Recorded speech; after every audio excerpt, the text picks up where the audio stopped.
Hi and welcome everyone to another interesting topic related to drinking water contamination. I am your host Dr. Yasir from Olympian Water Testing, an exclusive New York City and New Jersey based water testing company in the United States. And today I will be providing some interesting information on very important emerging environmental contaminants per and polyfluorinated substances abbreviated as PFAS in drinking water. In today's video, my key audiences will be the general public from all age groups and gender.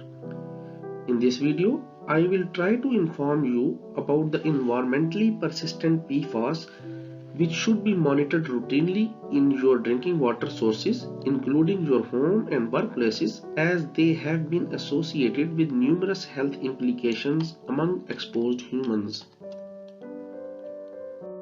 Coming to the contents of my video, in which I will provide you a brief background what PFAS are, their occurrence and persistence in environment, possible sources in drinking water which include mainly the anthropogenic sources. Next, I will update you about their regulatory status and associated health impacts, and will describe you some known quantification approaches for measuring PFAS in drinking water and through what methods PFAS can be removed from drinking water to make it safe for drinking purposes. Finally, I will provide some recommendations to general public to keep themselves safe from drinking water.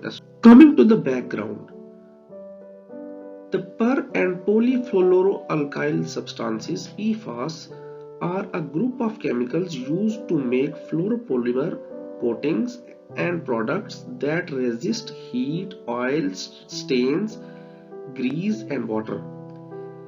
These are classified as emerging contaminants and possess highly persistent chemical nature due to strong carbon-fluorine bonds, and once released into the environment, they have the potential to accumulate environmental matrices including air, water, soil, and living organisms. So far, thousands of PFAS congeners have been identified, with more than 600 being widely used in the United States. Drinking water contamination from PFAS has gained global attention in recent years because of the high risks associated with their exposure. The same is the condition in the United States, where PFAS have been widely detected in drinking water from various states, and so it's an area of great public health concern. Various sources have been identified to be responsible for PFAS contamination of drinking water that may either be direct sources comprising industrial process and discharge and aqueous film forming foams, or indirect sources which include waste related anthropogenic activities such as landfills, leachates and wastewater treatment plants discharges into the environment, from where PFAS eventually contaminates the surface and groundwater reservoirs. The impacts of PFAS include both environmental as well as human health impacts. The US government is very much concerned to ensure PFAS-free drinking water supply to its residents and is continuously focusing to regulate PFAS through EPA in order to implement the United States Safe Drinking Water Act.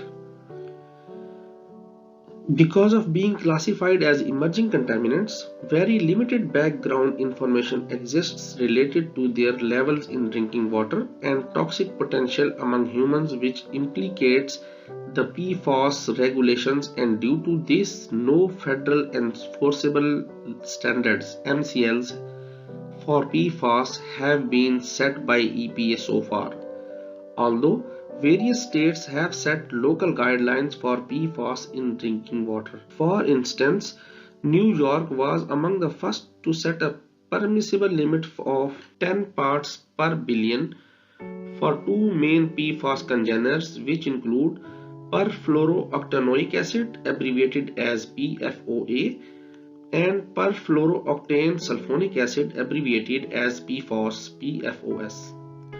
To date, These classes of contaminants lie under unregulated chemicals with no set MCL by US EPA, although the agency set non-enforceable lifetime health advisory levels (HALs) for a combined concentration limit of 70 parts per trillion for PFOA and PFOS. In October 2021, EPA announced a strategic roadmap for PFAS regulation in drinking water that comprised setting timelines for taking specific actions to ensure the monitoring of PFAS in the United States from the year 2021 to 2024. This was followed by the release of final contaminant candidate list CCL5 by EPA in November 2022, which included PFAS in the list of individually listed chemicals to set the MCLs. Peer-reviewed scientific literature have shown that the exposure to certain levels of PFAS may lead to various health problems in humans. These include reproductive effects such as decreased fertility or increased blood pressure in pregnant women. The developmental effects or delays in children, including low birth weights, accelerated puberty, bone variations, or behavioral changes, are also associated with the PFAS exposure. Their prolonged and elevated exposure can increase the risk of some cancers, including prostate, kidney, and testicular cancers. They may result in reduced ability of the body's immune system to fight infections, including reduced vaccine response. Their exposure can interfere with the body's natural hormones and can also be responsible for increased cholesterol levels, which can increase the risk of obesity. PFAS quantification in drinking water can be carried out through chromatographic separation techniques. These techniques notably comprise high-performance liquid chromatography, gas chromatography, and liquid chromatography systems. Various detectors have been developed over the years so far, comprising ultraviolet UV, infrared IR, and mass spectrometry MS.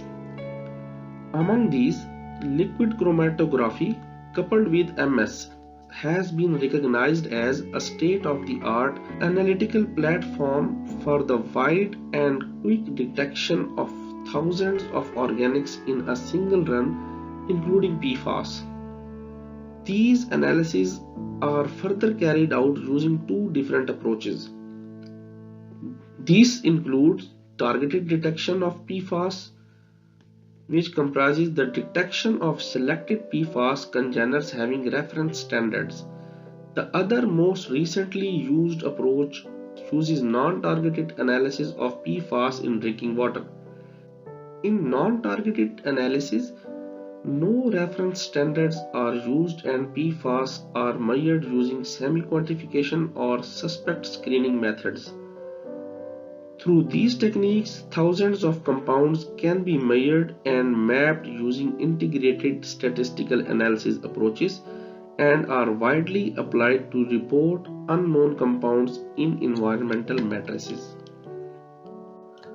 Once detected in the drinking water, a serious challenge arises for their efficient removal.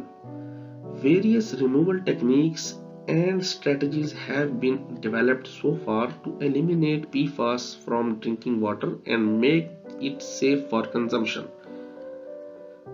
Among these, top methods include high pressure membrane systems, RO, which is called as reverse osmosis, granular activated carbon method, and the use of ion exchange resins.